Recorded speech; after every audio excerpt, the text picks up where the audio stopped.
venido a llamar a los justos, sino a los pecadores.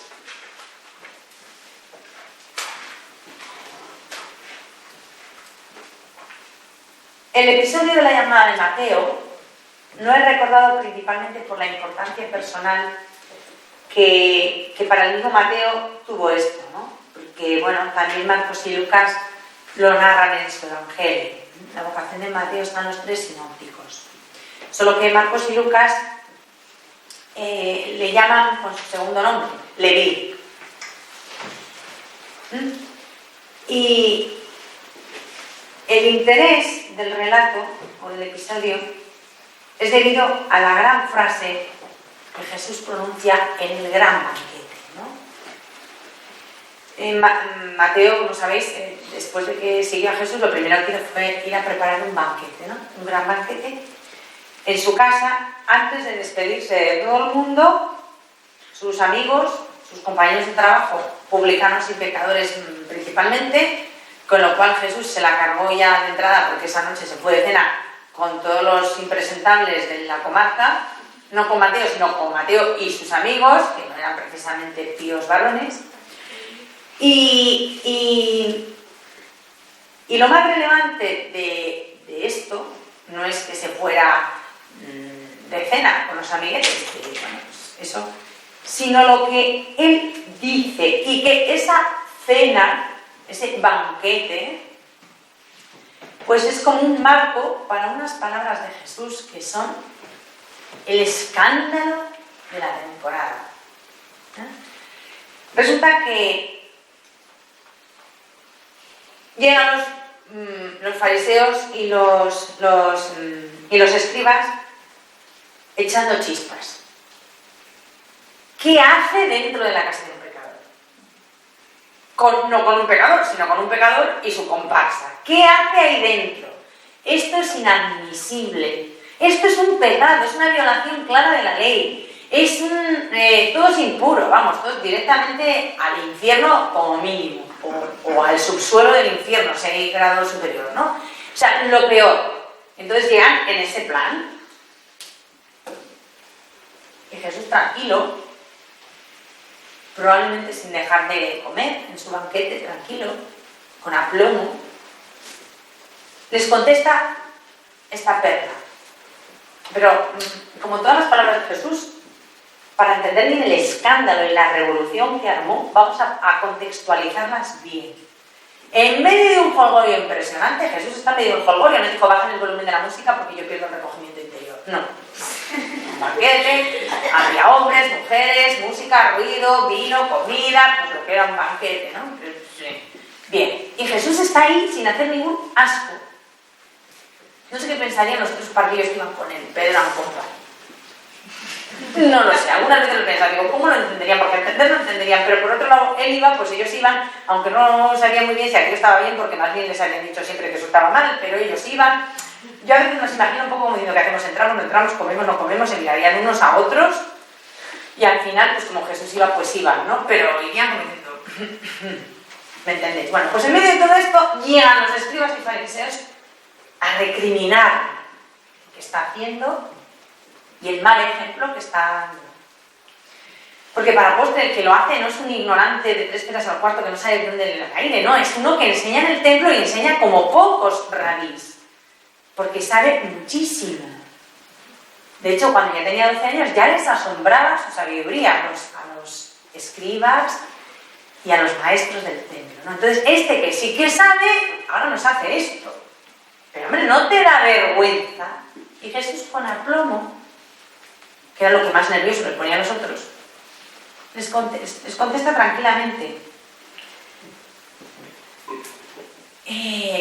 No tienen necesidad de médicos los sanos, sino los enfermos. Primera cosa que digan los fariseos. Enfermos estos sinvergüenzas, de enfermos nada, pecadores pero gordos. ¿Cómo les puede llamar enfermos si no están enfermos? Son unos pecadores, unos degenerados, unos, en fin, de todo, ¿no? Lo peor. Lo primero que hace Jesús es llamarles enfermos, no pecadores. Hacia un enfermo siempre se ha utilizado de compasión, ¿no? pues un enfermo se le compadece porque bastante tiene con estar enfermo. Entonces Jesús está diciendo subliminalmente que son dignos de compasión. No son pecadores, son enfermos. Y yo soy el médico que les va a curar. Toma ya. Porque el pecado no se perdonaba. En el pecado pues te lo llevabas con tu mochila y ya te las... O sea, no había una posibilidad de perdón de los pecados. Alguien que te cure. Bueno, porque no se veía como una enfermedad, se veía como, pues eso, el pecado es pecado. ¿Quién te desempecata? Pues no había. La figura del desempecatador no existía. Y Jesús dice que es el médico que está ahí para curar a esos enfermos, que no tienen necesidad de médico los sanos, sino los enfermos. Y ahora remata, o sea, ya les mosquea. Hay que reconocer, vosotros sabéis que ya al Señor le amo con todo mi ser. Pero ya entiendo que no toca narices, porque vamos, les dice cada cosa, ahora va y les dice, ya les pone mal con lo de enfermos. O sea, son dignos de lástima. Y ahora ya pone la guindita de la tarta. Andad y aprended, vosotros que todos lo sabéis, aprended lo que significa misericordia quiero y no sacrificios. Encima va y les cita la escritura. O sea, directa y puñetazo al hígado.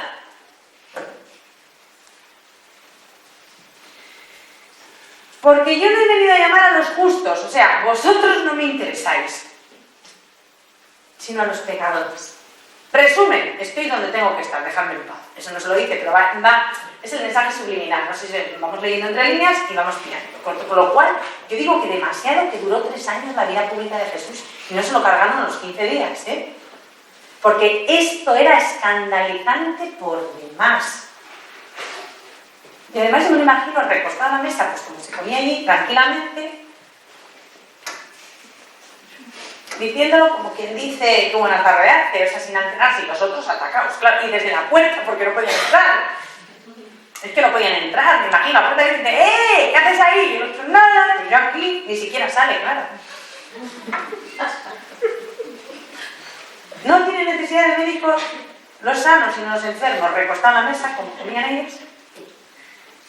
Los otros escalando las paredes, que no las escalarían porque se quedaban impuros, no tocaban, desesperados de los nervios, pero Jesús no intenta provocarles. En Jesús no cabe esa mala idea de decir, vengo a chincharos y a sacaros de vuestro quicio. Eso lo hacemos nosotros que somos muy desgraciados, pero él no.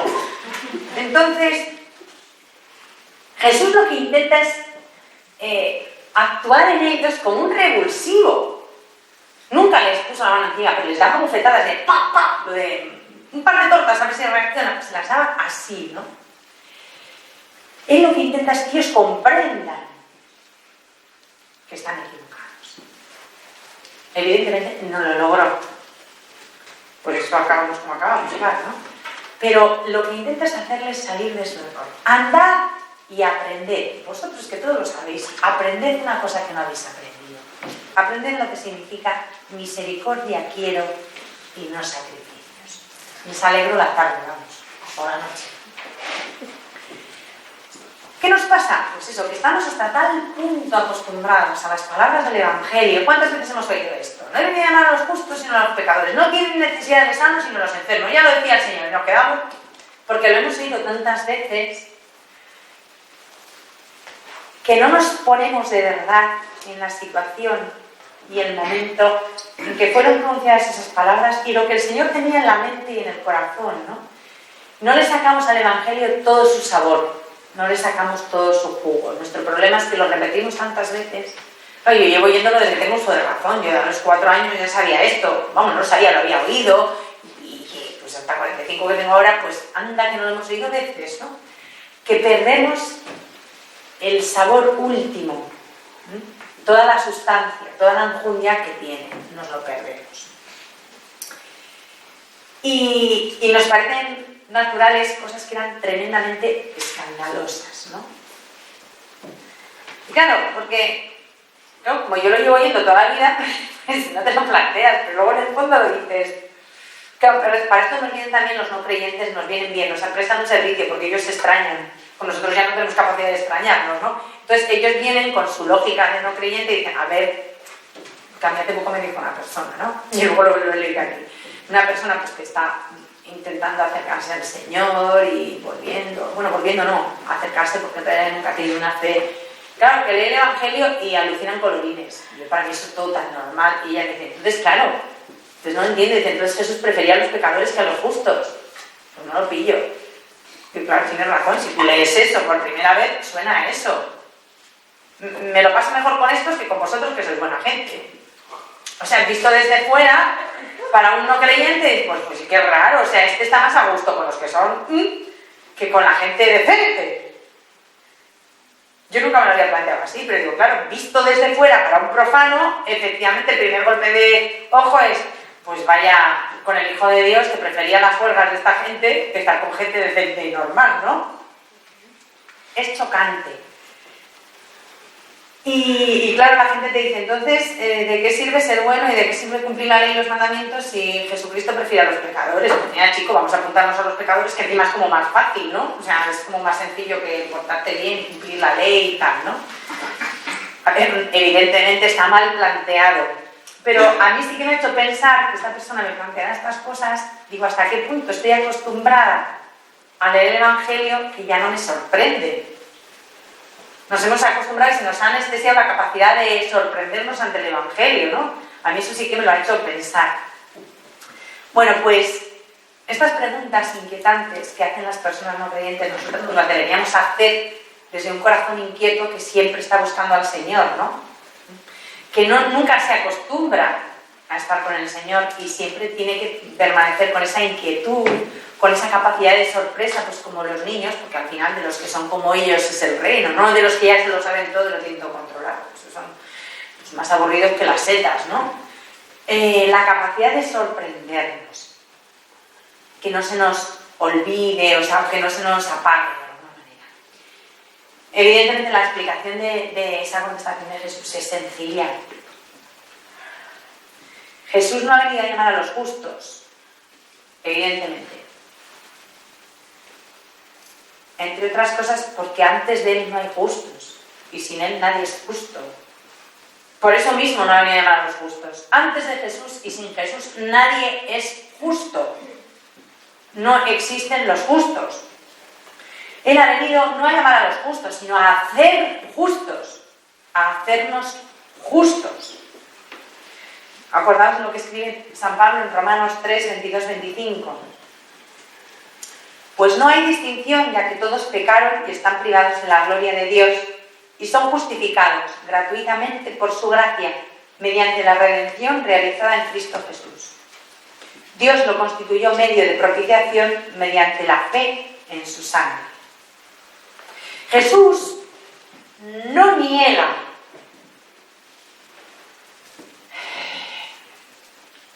que antes de él existiera una cierta justicia. De hecho, el mismo Evangelio dice que José era un hombre justo. José, el esposo de María, era un hombre justo. Que como era un hombre justo y temía a Dios, decidió no repudiarlo. O sea, había un concepto de justicia. Pero no era una justicia verdadera, como la tenemos hoy. Era la justicia que se derivaba de la observancia de la ley. Tú cumples la ley, eres buen chico, te portas bien, haces todo lo que hay que hacer, eres justo. José, el esposo de María, era un hombre justo, ¿no? Era un hombre observante de la ley. Lo que Jesús intenta explicar es que esa justicia, que es la observancia de la ley, no basta para salvar. No es suficiente. La observancia de la ley no es suficiente para salvar al hombre. Porque no puede dar la vida. La ley no te permite dar la vida. Para llegar a desear la gracia y para reconocerla en el momento de su venida, hay que tener el corazón abierto. Y esa justicia, la observancia de la ley, impide esa apertura del corazón. Porque como ya te sientes justo, todas tus deudas están pagadas, tus cuentas en orden, No necesitas que nadie te dé nada. Nunca te sientes necesitado de nada. No sientes que le debes a Dios nada, sino que le has pagado a Dios puntualmente todo lo que le tenías que pagar, con lo cual estás justificado, no tienes ninguna deuda, tienes todos tus asuntos en orden, no necesitas de Dios, porque eres justo. Luego, no necesitas un redentor, porque no hay nada que redimir en tu vida, porque lo tienes todo controlado. Estos eran los fariseos. Evidentemente, su concepto de justicia lo tenían, pero es un concepto de justicia muy pobre. No necesitaban ni de Dios, mucho menos de la misericordia. Ni se te ocurra. Y esto es lo que Jesús intenta explicarles a los fariseos. Que su justicia no es tal justicia. Y que no está mal, pero sirve de muy poco. Y esto ya lo hemos visto en la vida de Mateo. El encuentro con Jesús le ha transformado de publicano y pecador en una persona justa. No por sus actos, porque no ha hecho nada desde que se levantó de la mesa esa tarde hasta que organizó el banquete en la noche, organizó el banquete. No por sus actos, sino si ahora es justo, es porque Jesús le ha justificado, porque Jesús le justifica, porque Jesús le hace justo. No son sus actos, sino que simplemente ha ido con él y eso le hace a él justo. Lo que le hace justo es ir con Jesús, no hacer una cosa u otra u otra.